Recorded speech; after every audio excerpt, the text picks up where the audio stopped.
सद्गुरु देव की, मौनी बाबा की, सद्गुरु कबीर साहेब की।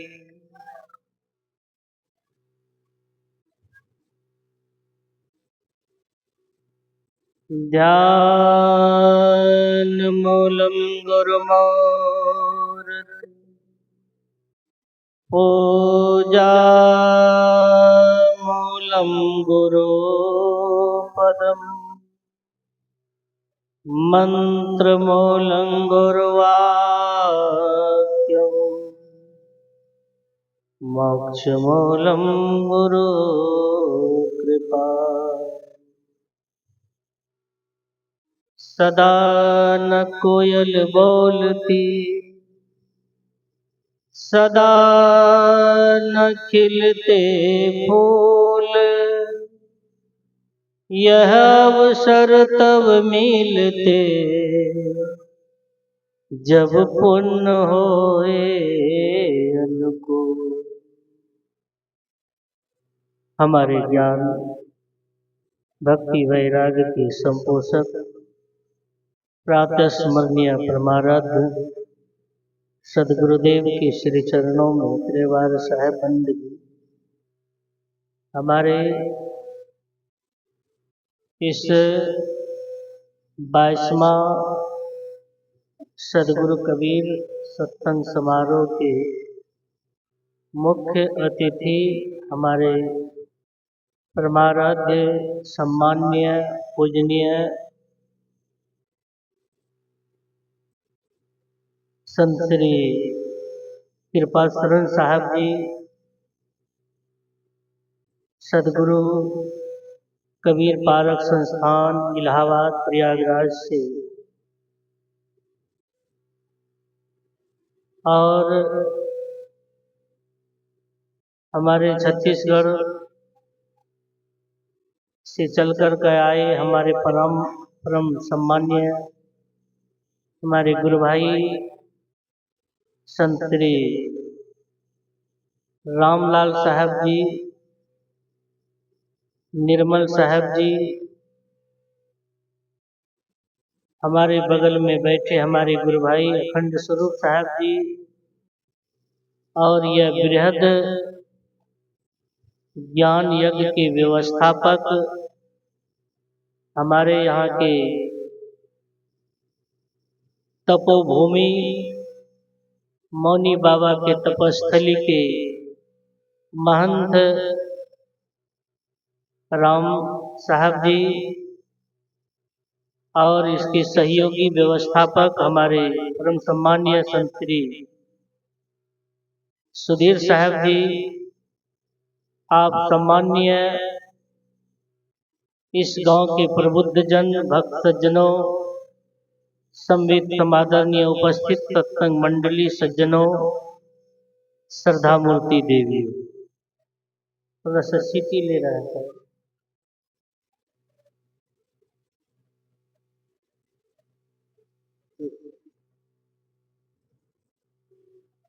हम आप सब सुबह से ही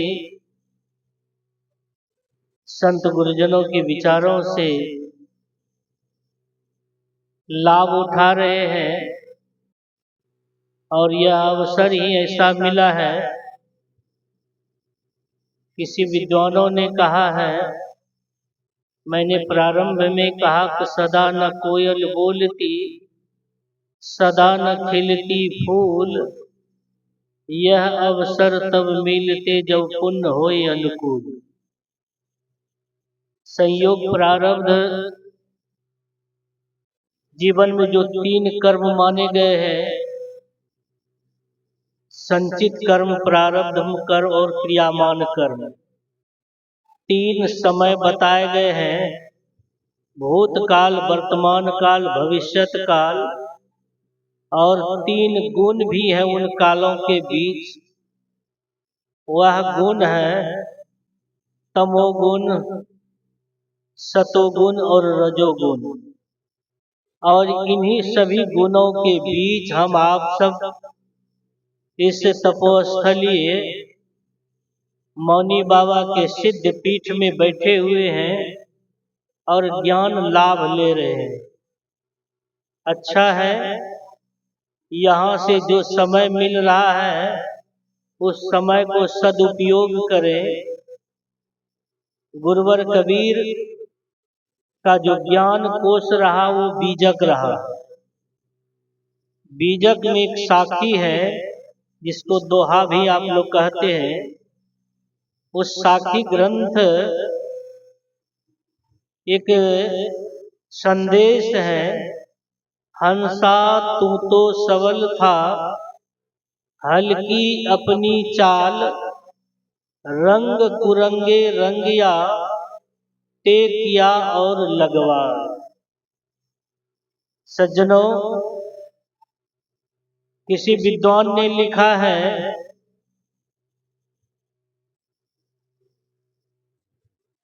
कि अपने जीवन में कुछ भी करते हैं हम आप सब डर डर के काम करते हैं। इसीलिए बाहर से डर और भीतर से डर। एक विद्वान लिखते हैं, मुझे अपनों ने लूटा, मुझे अपनों ने लूटा, गैरों में कहाँ दम है, मेरी किश्ती थी डूबी जहां पानी कम है। ये बात आप हम सबको पता है कि मनुष्य जीवन सब शरीर का सिरमोर है और मानव तरखानी जितने भी हैं, अर्थात दूसरा शरीर जो है वह एक भोग भूमिका सीमित मात्र है और उसमें जो चार क्रियाएं होती है, आहार, निद्रा, भय और मैथुन, ये चार क्रियाओं के वशीभूत संकुचित जीवन जी करके यूं ही कुकर शुकर के तरह, पशु पक्षी कीट पतंग के तरह हम आप सब ही जी करके संसार से समय व्यतीत करके चले गए, तो मनुष्य शरीर का कोई महत्व नहीं रहा। और यह शरीर समय जब निकल जाएगा, अवसर चुक जाएंगे, फिर क्या करेंगे? फिर यह अवसर मिलने वाला नहीं है। इसलिए गुरुवर कबीर ने कहा, मनुष्य शरीर जो है यह, इसमें विराजमान जो हंस है, उस हंस को एक संदेश, निर्देश, एक सुझाव उसके लिए कहा, हंसा तू तो सबल था, मनुष्य शरीर एक भोग भूमिका और मोक्ष भूमिका है। इस शरीर से बाबा गोस्वामी जी ने कहा कि शरीर कैसा है? साधन धाम मोक्ष कर द्वारा। ये मोक्ष कल्याण जो विद्वान लोग कहते हैं कि पुनरपि जन्नम पुनरपि मरणम पुनरपि जननी जठरे शयनम, ये जो हम आप सब जन्म और मरण के परिधि में जो घूम रहे हैं, जन्मना मरना वसांस जीर्णान यथा विहाय नवानि गृह्णति नरो पुरानी, ये बार बार जन्मना, ये परिवर्तन बदलाव जो निरंतर हम आप सबकी आयु क्षीण हो रही है, बदल रहे हैं, लेकिन इसमें जो विराजमान चेतन रूह जीव जो है, आप सबको पता है वह बदलता नहीं, वह एक रूप रहता है। इसलिए सदगुरु कबीर साहब ने इसी सोच के साथ कहा होगा, हंसा तू तो सबल था, क्यों कैसे सबल है? यदि हमारा संकल्प, यदि हमारी सोच ठीक होगी तो हमारा रहन सहन भी ठीक होगा। यदि हमारे सोच में कहीं विकृतियां हैं, कहीं क्लेश, कहीं छल छद्म है, तो वह गुरुवर कबीर ने कहा, बोलत ही पहचानिए साहू चोर की घात, वह लख में आ जाता है। आप लोग अनुभव किए होंगे, रेलगाड़ी पर सफर करते हुए जिसके पास टिकट होता है उसको टीटी जब पूछते गए टिकट दिखाइए, बड़ी गंभीरता से कहते कहाँ टिकट है। जैसे कहते कि टिकट है तो उनकी बोल चाल और उसकी जो मुख की जो भाव है वो पढ़ लेता टीटी, कहते ठीक ठीक है बैठो बैठो। और किसी के पास वो देखता है कि अरे भाई अनायास कहते हैं टिकट लाओ, वह जब इधर उधर झांकने लगता तो उसकी जुबान से ये पहचान लेते कि बिना टिकट के चल रहे हैं।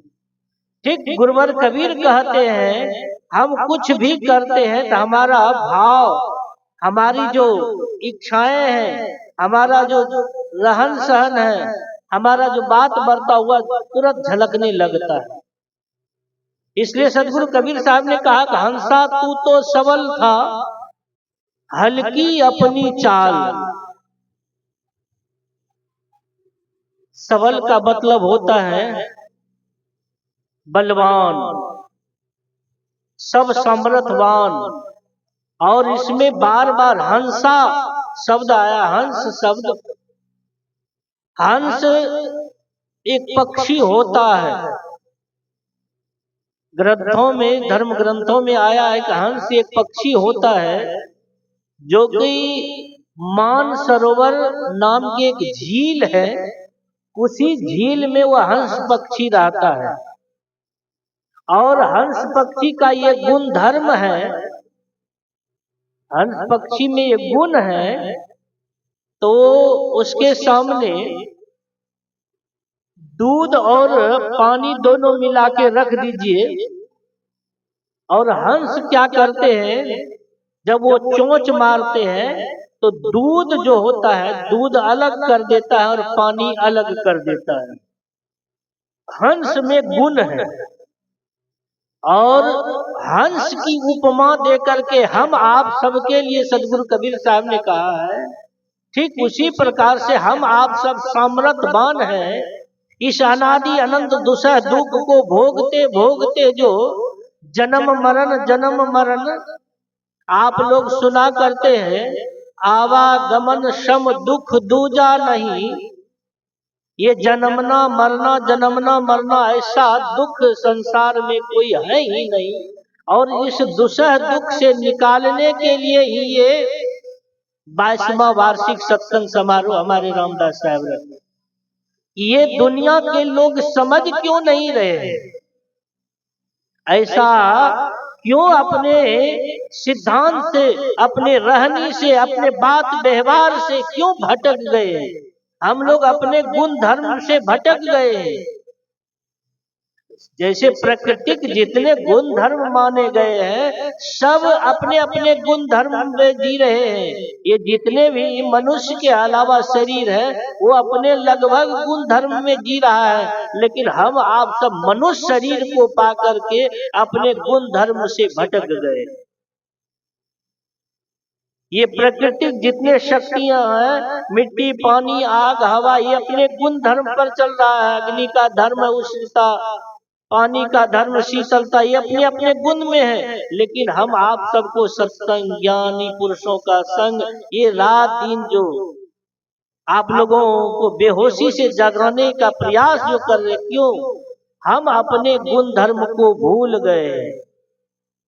मनुष्य का जो गुण धर्म है, दया क्षमा शील संतोष अहिंसा, ये सब सारे गुण को भूल गए कि हम लोग रात दिन काम क्रोध लोभ मोह अहंकार आशा वासनाओं में पच रहे हैं। इसलिए संत महात्मा हमें ज्ञान भक्ति वैराग से ये झकझोर करके बेहोशी से जगाते, भैया कैसे कहाँ जी रहे हो, किस बेहोशी में जी रहे हो? और होश तब आता है जब समय निकल जाता है। अधिकतम लोग जो सत्संग में आते हैं वो हारे हुए लोग आते हैं सत्संग में। इसलिए मैं कहा कि हारे हुए लोग आते हैं। जब से हम होश संभाले तब से सोच रहे थे कि दुनिया में और कुछ मिलेगा सुख, अब और कुछ मिलेगा। आगे बढ़ते जाते हैं, सोचते हैं कि अब सुख मिलेगा, अब इससे शांति मिलेगी, ये हो जाएगा तब होगा, ये हो जाएगा तब शांति। लेकिन धीरे धीरे जहां तक हम वासनाओं की धीरे धीरे उस धधकती आग में कूदते जाते हैं और धीरे धीरे वहीं से और जलन शुरू होता और पीड़ाएं शुरू होती है। तब लोग असंतुष्ट होकर के विक्षिप्त होकर के कहते कि नहीं, बाबा लोग जो कह रहे थे तब से वो सही कह रहे थे। तब लौट करके आते बाबा आज दिन से हम संकल्प करते, आज मुझे बोध ज्ञान हुआ, हार जाते हैं तब। इसलिए सदगुरु कबीर साहब ही नहीं, दुनिया के तमाम संत महात्मा कहते हैं हम सभी सामर्थ्यवान हैं, लेकिन हल्की अपनी चाल। हम अपनी चाल, हमारी रहन सहन, हमारा खान पान, हमारा सोच विचार सब गलत हो गया है। ये सोच विचार जो हमारी गलत हो गई है, इसको ठीक करने के लिए संतों ने कहा। और वो कैसे? उपनिषद के ऋषि ने कहा कि आहार शुद्धो सत्य शुद्धो, सत्य शुद्धो ध्रुवा स्मृति, अस्मृति लभ्ये सर्व ग्रंथि नाम विप्रमोक्ष। आहार शुद्ध होना चाहिए। तब ऋषि ने कहा कौन आहार की बात करते हैं बाबा? किस आहार की बात करते हैं?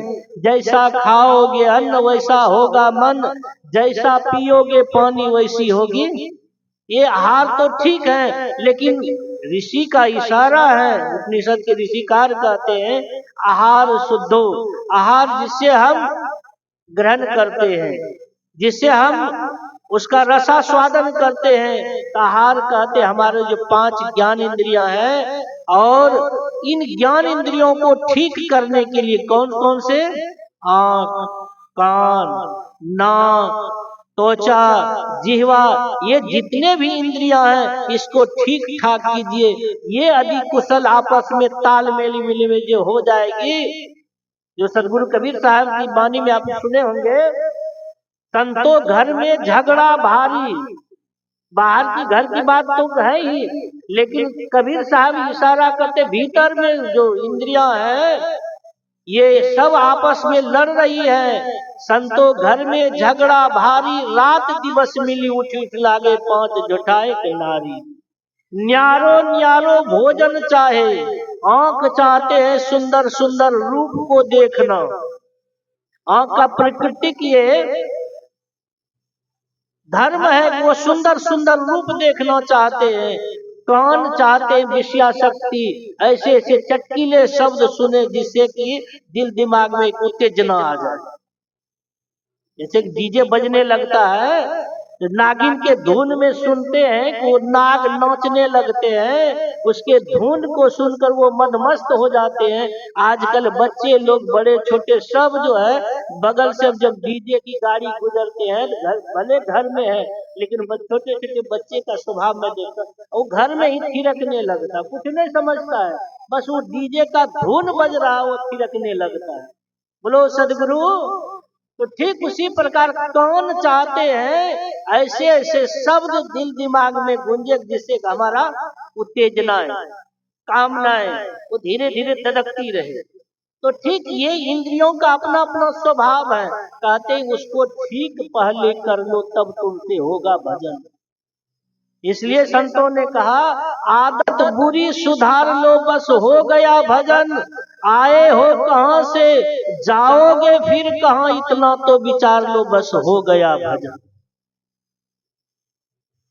हम विचार नहीं कर पाते हैं, इसलिए संतों ने कहा करहो विचार जो सब दुख जाई। इस जन्म मरण ये आप लोग जितने लोग संत महात्मा के सत्संग में हम लोग जो बैठे हुए हैं, हम लोग कुछ कह रहे हैं, आप लोग सुन रहे हैं, आप लोगों की भी एक इच्छाएं होगी, सत्संग में जाएंगे, संत महात्माओं के विचार सुनेंगे। इससे क्या लाभ होगा?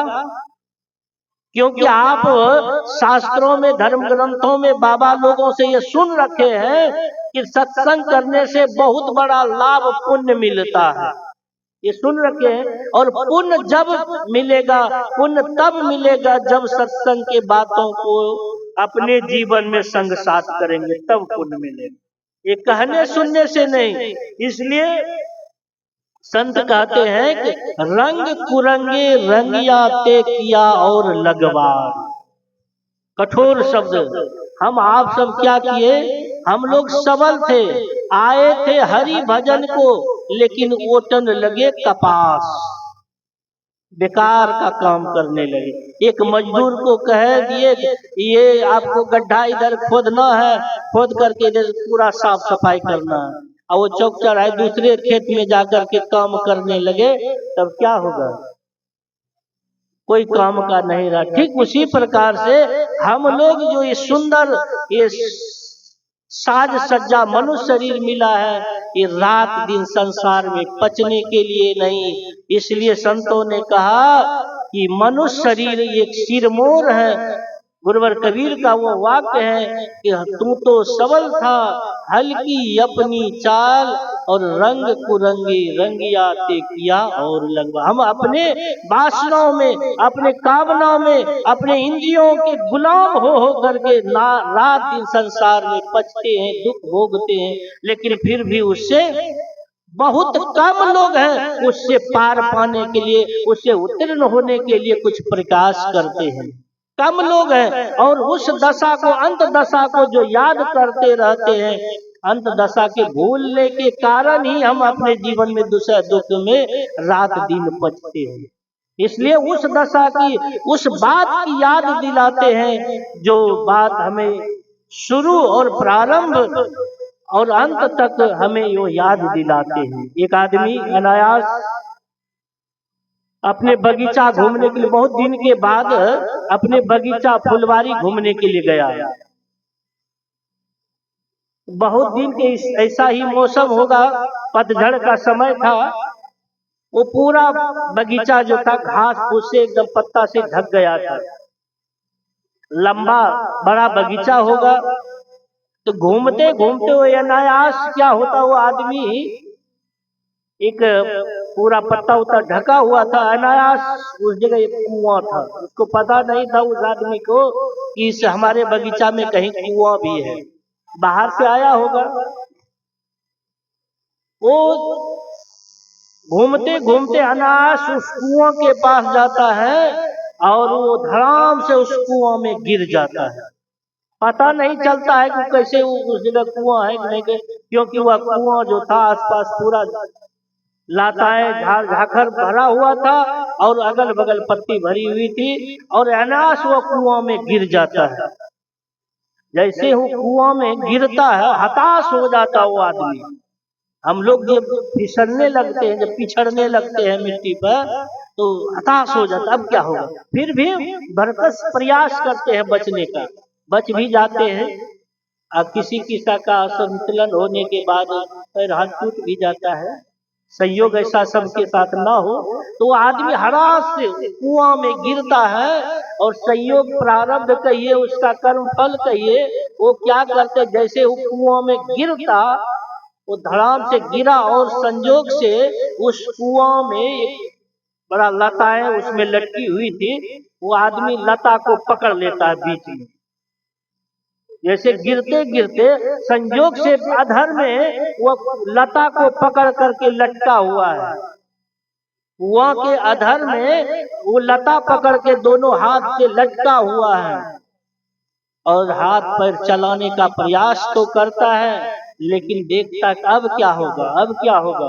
वो सोचने लगता है, विचारने लगता है, और नीचे ही जैसे उसका नजर पड़ता है, कुआं के जो नीचे है, उस नीचे में थोड़ा सा 4 अंगुल मुश्किल से पानी छिलछिला होगा, और उस छिलछिले पानी के ऊपर में ऐसे ऐसे जहरीले जानवर थे, ऐसे ऐसे बिच्छू, ऐसे ऐसे सांप घड़ियाल थे।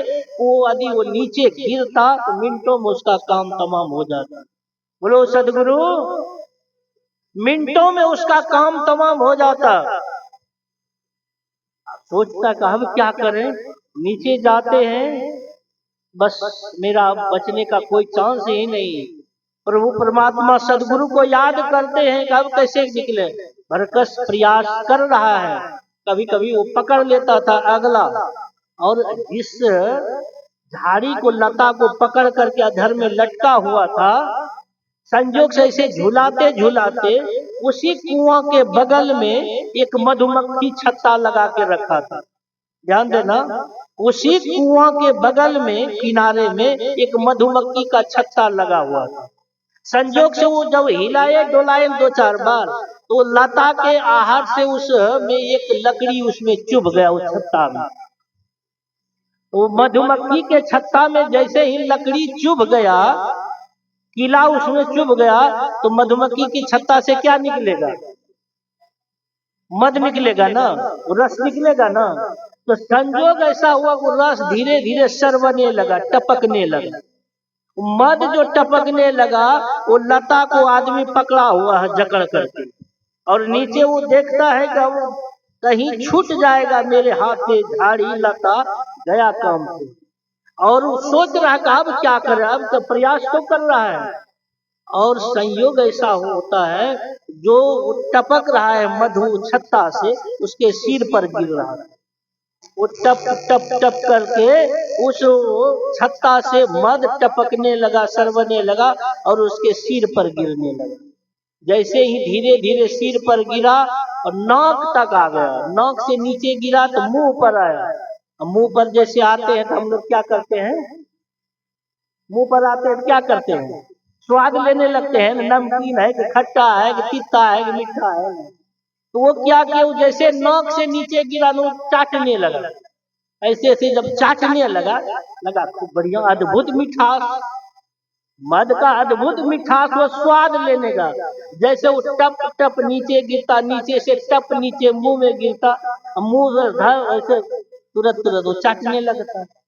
वो रस का आनंद, वो जो मधु के रस का आनंद में इतने विभान हो गया, इतने भाव विभोर से उतना आनंद लेने लगा, उस दृश्य को भूल गया, उस काल के जो छल को भूल गया। कहीं ये समय पूरा होगा, मेरी सारी शक्ति समाप्त हो जाएगी, धड़ाम से नीचे गिरेंगे, मिनटों में काम तमाम, ये दृश्य को भूल गया। और वो टप टप गिरे हुए मधु का स्वाद लेने लगा। और कुछ देर के बाद होता क्या है सुन लीजिए। थोड़ा समय हो जाए 10-15 मिनट के बाद, दोनों बगल से, दाएं और बाएं बगल से 2 चूहा आता है। उसी कुआं ऊपर में 2 चूहा आया, जिस झाड़ी को पकड़ रखा था, लटका हुआ था, पकड़ करके झाड़ी पकड़ करके लटका हुआ धर में। तो दोनों बगल से, दाएं और दाएं बगल से एक सफेद चूहा आया, अब बाएं बगल से को काला चूहा। दोनों चूहा आ करके जिस झाड़ी को पकड़ के लटका हुआ था, संजोग से उसी झाड़ी को काटने लगा, कुतरने लगा। सोचता अब क्या होगा, अब फिर वो सोचता अब क्या होगा, जैसे ही अब क्या होगा उस मन में सोचता है, तब से नीचे वो रस गिर जाता है और रस को वो चाटने लगता है। फिर उस दृश्य को भूल जाता, और समय होते वो रस का स्वाद लेते ले समय प्रारब्ध होता है। वो दोनों चूहा उस लता को काटता है, और जैसे ही काटता क्या होगा, वो धड़ाम से आदमी नीचे गिरता है, और जैसे ही गिरता है उसका मिनटों में काम तमाम हो जाता है। बोलो सदगुरुदेव की। ठीक उसी प्रकार ये बातों को समझाने के लिए संत महात्मा कहा करते हैं, हम आप सब भी इस जन्म मरण रूपी एक खाई में है, और यदि हम भरकस इससे समाधान निदान चाहते हैं, उस भाव को, उस रसास्वादन सोचते हैं संसार से अब और कुछ आनंद मिले, आनंद और कुछ ले ले, आनंद और कुछ ले लेंगे, उस दृश्य, उस भाव को, उस दृश्य को भूल गए हैं। इसलिए गुरुवर कबीर ने कहा, अंत दशा लिए डोले, निर्मल नाम चुनी चुनी बोले, मुक्ता हल लिए चौथ लुभावे, मान सरोवर के गंग नहाए। इसलिए हंस का स्वभाव है, वो सारग्राही है, वो हम आप सब की जन्म मरण रूपी कुआं में और आयु रूपी ये लता को पकड़ के रखे हैं। आयु रूपी लता जो मिला हुआ है, और उसमें जो आनंद, वो मधुमक्खी का छत्ता, ये वासनाओं का, ये चाहनाओं का अब मिलेगा। ये ज्योति लुभावन जो है, बाबा गोस्वामी जी ने कहा है, ये मोह सकल व्याधीन कर मूला।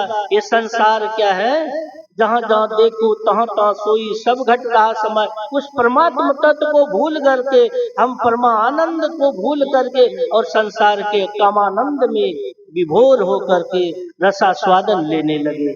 इसलिए वह 2 चूहा काला और सफेद चूहा रात और दिन निरंतर हमें इस शरीर की आयु को छीन करते करते करते एक दिन समय प्रारब्ध पूरा होता है और धड़ाम से मृत्यु काल हमें ग्रास लेता है और वह क्या होता है, बस पश्चाताप, हमको हमको और कुछ मिल लेता, हमको और कुछ मिल लेता। इसलिए ये आकांक्षा, ये चाहनाएं, ये वासनाएं जब तक बुझेगी नहीं तब तक हम उस योग शक्ति भक्ति का आनंद नहीं ले सकते हैं। इसलिए संतों ने कहा हम अपने जीवन में यदि अच्छा परिणाम चाहते हैं, सुंदर सुख मंगल आनंद चाहते हैं, उसके लिए हमें गुरु संतों के बताए हुए मार्ग को जब तक जीवन में धीरे धीरे, चाहे एक बार नहीं हो, बार बार हम अपने जीवन में कौन सा संसार में कहा बहुरंग अनेकों प्रकार के रंग में रंग गए हैं, लेकिन संत महात्मा ज्ञान भक्ति वैराग्य के रंग में रंगने के लिए कहते हैं यदि हम उस ज्ञान भक्ति वैराग्य में ये सच्चा रंग, वह सच्चा रंग यदि हम अपने जीवन में चढ़ा लिए तो सारा संसार के रंग जो आदमी जब तक जीता है संसार के प्राणी और पदार्थों को समेट कर रख लेना चाहते हैं, लेकिन सब इतिहास गवाह है हम अपने जीवन में कुछ भी प्राप्त कर लिए एक दिन छूट जाएगा, सब चीज विनश जाएगा। प्राकृतिक नियम है सर्वे क्षयंता नित्या पतंता संयोगा विप्रयोगांतम समुच्चया। ऋषि कहते हैं संयोग का वियोग, उत्थान का पतन, आगमन का प्रस्थान और जन्म के बाद मृत्यु निश्चित है। इसलिए वो सत्य है, वो गुरु का ज्ञान, गुरु के द्वारा मिली हुई वह भक्ति ज्ञान, वह संदेश जो हम लोग कहा करते हैं कि भक्ति बीज बिन से नहीं जो जुग जाए अनंत, ऊंच नीच घर जन्म ले तो भी, क्या कहते हैं, तो भी संत के संत। ये प्रकृतिक जितनी वस्तुएं हम लोगों को मिली है वह सब छूट जाएगी, लेकिन गुरु के द्वारा जो ज्ञान भक्ति वैराग सद्ज्ञान मिला हुआ है वह युग युगांतरम तक उसका कभी साथ छूटने वाला नहीं है। इसलिए संत महात्मा कहते हैं हम लोग सबल हैं, ज्ञान मार्गी बने, काम मार्गी नहीं। इसलिए काम वासनाओं में जितना हम लोग आनंद लेंगे उतना दुख मिलेगा। और आइए हमारे साहब जी का इशारा, एक भजन, छोटा सा भजन, कि विषय मैंने जो कहा हम लोगों का जो मुख्य उद्देश्य गुण है वह है भक्ति गुण, वैराग्य गुण, शांति का गुण, मंगल का गुण। आइए उसी भाव से भावित एक पद श्रवण करते हैं।